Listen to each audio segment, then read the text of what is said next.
बीडमधील निलंबित पोलीस अधिकारी रणजित कासले हे काल गुरुवारी संध्याकाळी पुण्यात दाखल झाले होते। कासलेंनी पुण्यात दाखल होताच त्यांनी प्रसारमाध्यमांना प्रतिक्रिया दिली। यावेळी त्यांनी पत्रकारांना वाल्मिक कराडच्या एन्काउंटरच्या प्रश्नावर आता उत्तर देणार नाही असं स्पष्ट केलं। माध्यमांशी बोलताना विधानसभा निवडणुकीत ईव्हीएम मध्ये मोठा घोटाळा झाल्याचा दावा रणजित कासलेंनी केलाय। मी आधी पोलिसांकडे आत्मसमर्पण करणार आहे, पुणे पोलीस किंवा बीड पोलिसांकडे स्वतःला सरेंडर करणार आहे असं रणजित कासले यांनी सांगितलं। मात्र आत्मसमर्पण करण्याआधीच निलंबित पीएसआय रणजित कासलेंना बीड पोलिसांनी ताब्यात घेतलंय।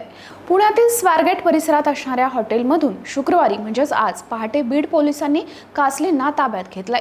काल दिल्लीवरून पुण्यात आल्यानंतर कासले पुण्यात मुक्कामी होते। पुणे विमानतळावर त्यांनी प्रसारमाध्यमांशी संवाद साधून गंभीर आरोप केले होते।